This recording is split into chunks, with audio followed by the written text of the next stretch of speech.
Welcome back to SPK English Academy. In today's class, we will discuss another one new critic, that is W.K. Wimsatt, and another one, that is Beardsley. So these two new American critics gave a lot of contribution to English literary theory. So the affective fallacy and the intentional fallacy, these two fallacies are the great contribution by Wimsatt and Beardsley. So these two fallacies play a very vital role in understanding the text. So these two critics says on the basis of these two fallacies we can create meaning of the text. See, first we look at W.K. Wimsatt. He was born in 1907 and died in 1975. So first we look at that Wimsatt. See here, Wimsatt was a professor of English at Yale, where he had been teaching since 1939. He was an authority on the 18th century English literature. See, he had an authority on 18th century literature in Yale University.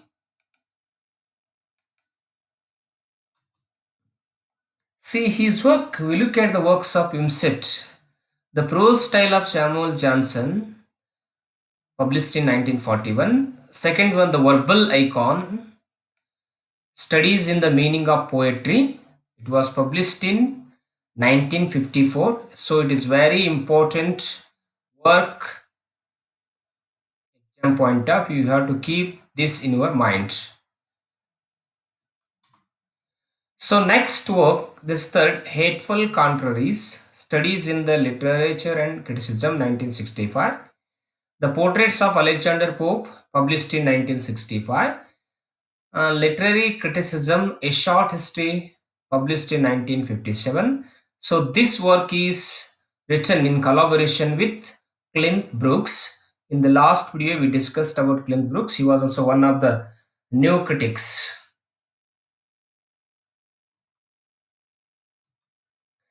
So other work is that the two essays, these two essays play a very vital role in understanding the text, in creating the meaning of the poetry especially.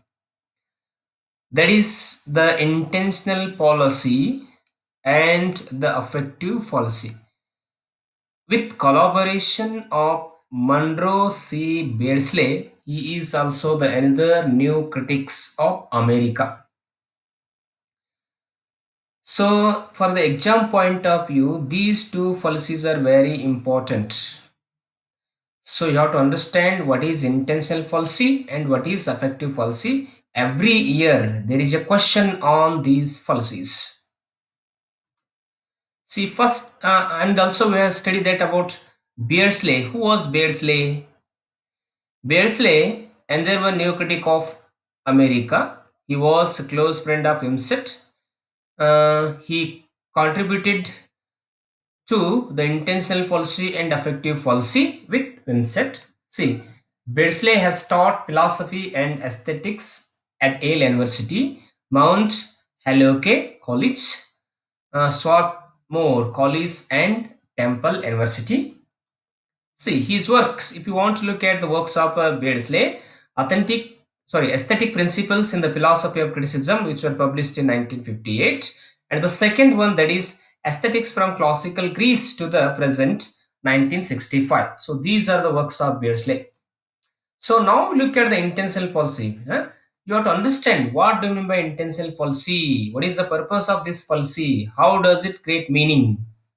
So these two policies, especially regarding to the study of poetry. I told in the last video, those all new critics focus only on poetry.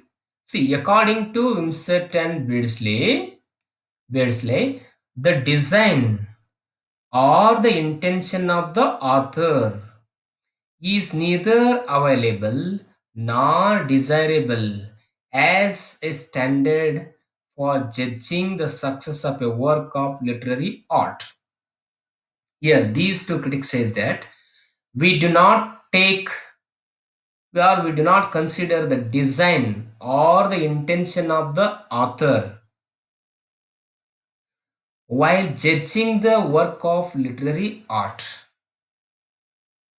So, in previous or in other critical schools, they have to take consideration of the author's intention and the design historical background.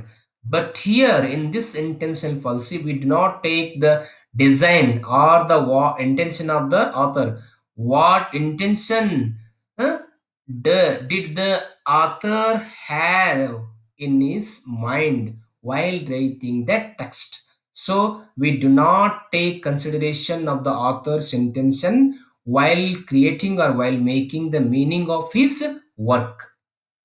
So how do we make meaning? See, the critic's view of authorial intention has an effect on every aspect of literary criticism. By intention is meant, intention means what? According to these critics, the design or plan in the author's mind. What kind of design or plan that author had when he had written his particular textbook or work of literary art. So we do not consider his design or plan of that particular text or the author's mind.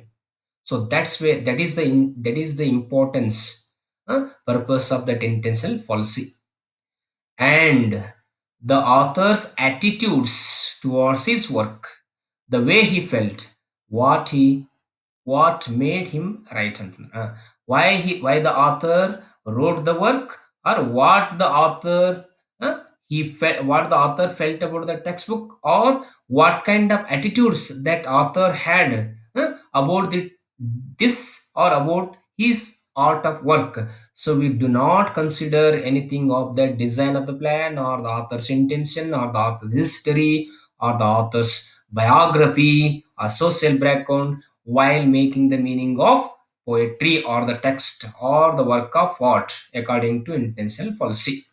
It means we don't consider intention of the author here. So he says, next point, the new critics retort by pointing out that a poem is not the critic's own or not the author's. See, when a poem is written by somebody, so after the composition of that poem does not belong to does not belong to that poet or its poet or to any critics. See what he says, the poem belongs to the public. When the poet writes a poem, suddenly after its composition is complete, it becomes public property. So that author has no any rights on that poetry or on that poem. Now it has become public property. It is an autonomous unit. That poem automatically becomes autonomous unit. It is detached from the author at birth. When that poem is written or composed, it automatically breaks the relation of the author. Once he has published a poem, it no longer belongs to exclusively to the author. He can no longer control it. So when that poem is published, on that time that author has broken its his relation with that poem. It means that author has no any intention or any purpose or any of his rights on that book, on that poetry. Suddenly that poem becomes public property. See, so that is intentional policy. Now we have to look at affective policy.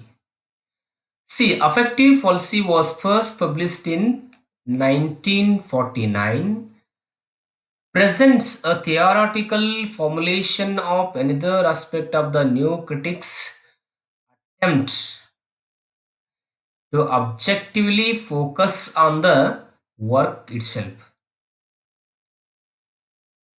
They feel that the critic should not be concerned with the emotional effect of the work on the reader.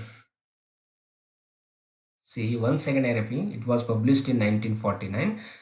That affective policy presents a theoretical formulation of another aspect of the new critics' attempt to objectively focus on the work itself.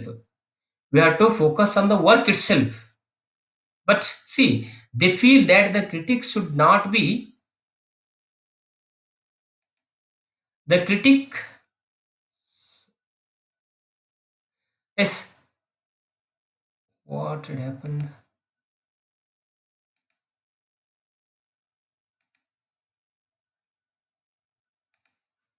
See, the critic should not have the critic should not be concerned with the emotional effect of the work on the reader. See, the affective policy, like intentional policy, it is also like that intentional policy is another obstacle, problem, hurdle, trouble to objective criticism. What is that hurdle or obstacle? The intentional policy represented a confusion between the poem and its origin.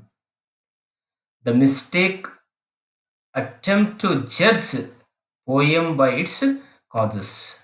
So, according to the affective policy, he says, what is the effect of the meaning of that poem on the reader, or what is the cause of that poem on the reader while judging the poem, while we make attempt to understand that poem. So that is the affective policy.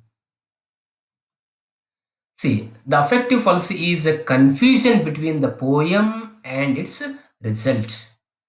The intentional policy tried to derive its standards from the psychological effects of the poem and ends in impressionism and relativism. The outcome of the both policies is that intention is deflected from the poem itself.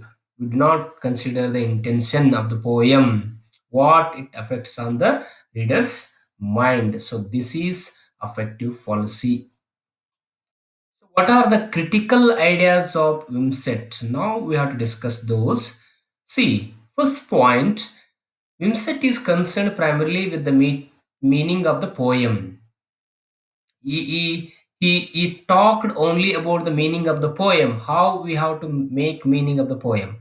Both the fallacies, means the intentional and the objective fallacies, he criticizes or attempt to judge a poem by something other than the poem, either its cause or its effect. See what it says, both fallacies that Wimsatt and Beardsley used to judge a poem by something other than the poem, either its cause or its effect.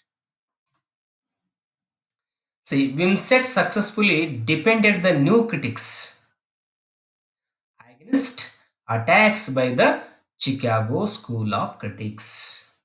So it is very important. The question was asked on this school, Chicago School of Critics, who comes under this Chicago School of Critics. Now we have to look at Chicago School critics. See, who are the critics come under this school? See, the Chicago School was a group of critics led by R.S.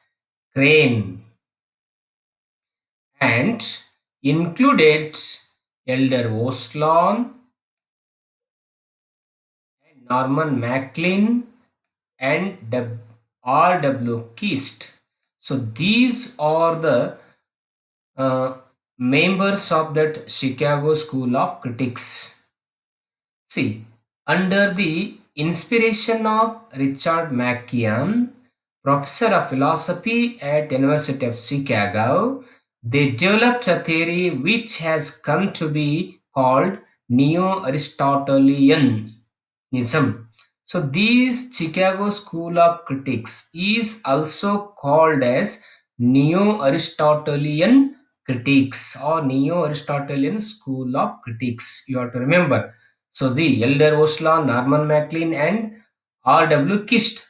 So these are the important critics which come in Chicago School of Critics. And these Chicago School of Critics are also called as Neo-Aristotelian School of Critics. So this is very important. So you have to like this video and share as possible to your friends. And also, if you haven't subscribed to my channel, subscribe for the next coming videos. Thank you for watching this video.